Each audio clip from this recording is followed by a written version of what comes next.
और न्यूज 360 में अब खबर बरेली से, जहां आई लव मोहम्मद विवाद पर जुम्मे की नमाज के बाद भीड़ ने पोस्टर्स और नारेबाजी शुरू कर दी। पुलिस ने लाठीचार्ज और टीयर गैस से हालात काबू में तो कर लिए। फिलहाल इलाके में शांति तो बहाल है, लेकिन इस घटना ने गंभीर सवाल खड़े कर दिए हैं, क्योंकि इस घटना का पैटर्न ठीक वैसा ही लग रहा है जैसे पिछले साल संभल में हुआ था। क्या है पूरी रिपोर्ट, दिखाते हैं आपको।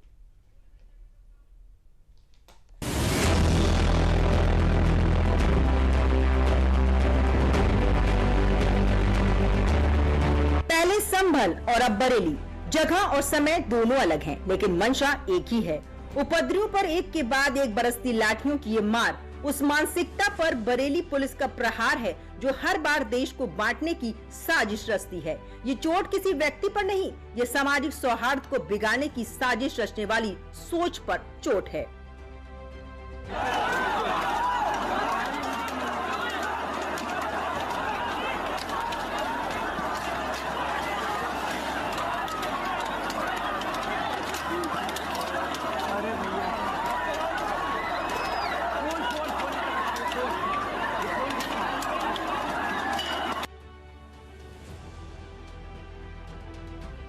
इबादत की जगह को जब सियासत का अड्डा बनाया जाएगा तो सवाल आस्था पर होगा, और उन लोगों पर भी जो आस्था के नाम पर हिंसा की साजिश रचते हैं, क्योंकि नमाज के नाम पर सड़कों पर हजारों की भीड़ उतारकर शक्ति प्रदर्शन करना आस्था तो कतई नहीं हो सकती। और यकीन मानिए, यूपी में जब जब ऐसा होगा तो यूपी पुलिस का रवैया भी यही रहेगा।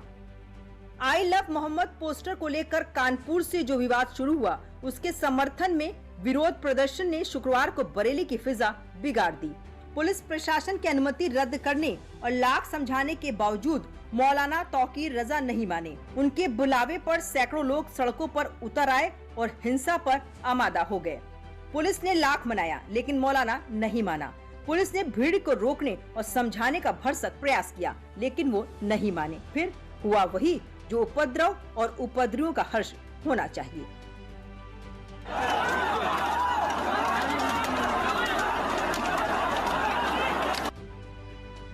शुक्रवार को बरेली में जुमे पर आई लव मोहम्मद विवाद को लेकर 3 जगहों पर बवाल हो गया। जुमे की नमाज के बाद सड़कों पर उतरी भीड़ में शामिल कुछ खुराफती तत्वों ने प्रदर्शन की आड़ में पुलिस और बाजार में दुकानदारों पर पथराव शुरू कर दिया। दुकानों में तोड़फोड़ होने लगी, और जब पुलिस के मनाने पर ये नहीं माने तो पुलिस ने हालात पर काबू पाने के लिए लाठी चार्ज किया।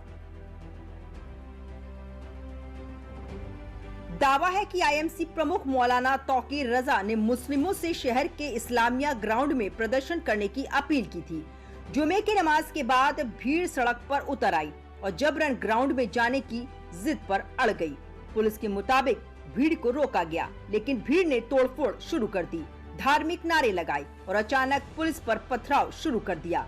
स्थिति संभालने के लिए पुलिस ने पहले समझाने की कोशिश की, लेकिन उपद्रवियों के उग्र होने पर पुलिस को लाठीचार्ज करना पड़ा। लाठीचार्ज होते ही अफरा तफरी का माहौल बन गया। हालात बेकाबू देख सीओ सिटी आशुतोष शिवम ने टीयर गैस के गोले भी छोड़े। करीब आधे घंटे की मशक्कत के बाद स्थिति नियंत्रण में आ सकी। दावा है कि संभल की तरह ही बरेली में हिंसा फैलाने की प्लानिंग पहले से ही की गई थी, और ये शंका पहले से थी। इसलिए शुक्रवार सुबह से पुलिस की कई टीमें फील्ड पर थी, और जब नमाज पूरी हुई तो अधिकतर नमाजी चले गए, लेकिन कुछ उपद्रवियों ने पूरा माहौल बिगाड़ दिया। पुलिस के अनुसार फायरिंग तक की, जिसमें कई पुलिसकर्मी भी घायल हुए हैं। मन में लगातार जो धार्मिक प्रतिनिधि थे, सभी से लगातार वार्ता की जा रही थी, और आज सुबह से ही मैं, एसएसपी, प्रशासन के लोग, सभी लोग मौके पर मौजूद थे फील्ड में, और फोर्स लगातार शहर में लोगों से बातचीत कर रही थी, और ये लोगों को बताया गया कि आप लोग शांतिपूर्ण तरीके से नमाज पढ़ें और वापस चले जाएं। इसका परिणाम ये हुआ कि 90-95% लोगों ने शांतिपूर्ण तरीके से नमाज पढ़ी और वो लोग वापस चले गए।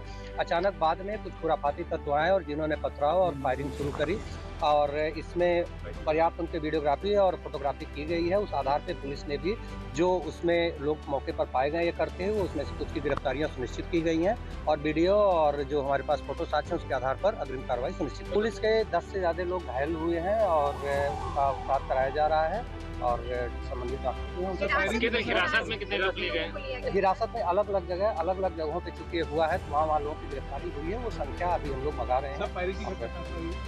फायरिंग की घटना जो हुई है उसमें छर्रे लगे हैं, कुछ वेपन भी बरामद किए गए हैं और वो सारे तथ्य जो है वो भी हम लोग आप लोगों ने देखा, कुछ वीडियो फुटेज आप लोगों ने भी इसके कवर किए हैं। ये पहले से कोई साजिश की गई थी, तभी अचानक इतने लोग सामने आए और प्रॉपर तैयार होकर आए और ऐसे लोगों को चिन्हित किया गया है। बाकी अभी का प्रकरण है तो इसमें हम लोग इसकी सारी चीज़ों की इन्वेस्टिगेशन कर रहे हैं। हाँ, अभी जो फोटो और वीडियो है उसके आधार पर हम लोग ये चीज़ें देख रहे हैं कि कौन कौन से लोग थे और कहाँ के लोग थे। हम पे पर्याप्त साक्ष्य हैं। और तस्वीरों को देखकर भी यही लग रहा है कि बरेली में हिंसा फैलाने की साजिश पहले से ही थी। आप खुद देखिए किस तरह से कानून के रखवालों पर पत्थरबाजी की जा रही है और बच्चों के जिन हाथों से ये पत्थर फेंके जा रहे हैं उनके हाथों में किताबें होनी चाहिए थी, लेकिन अराजक मानसिकता रखने वालों ने इन्हें समझदार बनाने से पहले नफरती भावना से भर दिया।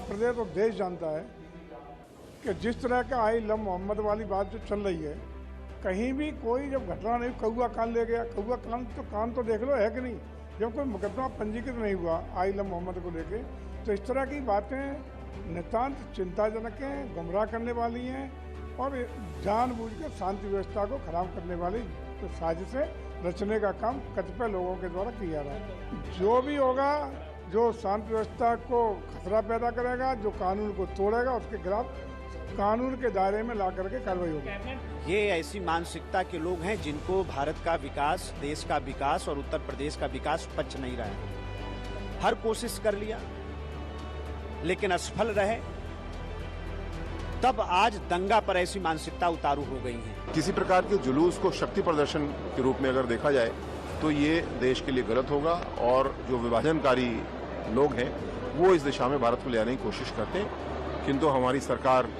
इसको निपटना जानती है, हमारी पुलिस, हमारा प्रशासन इसको निपटना जानता है।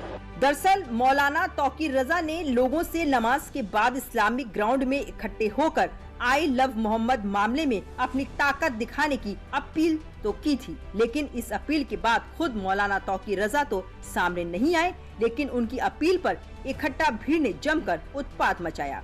फिलहाल पुलिस ने मौलाना तौकीर रजा को हिरासत में ले लिया है और इन्हीं मौलाना पर 2010 में बरेली में दंगा करवाने का भी आरोप है।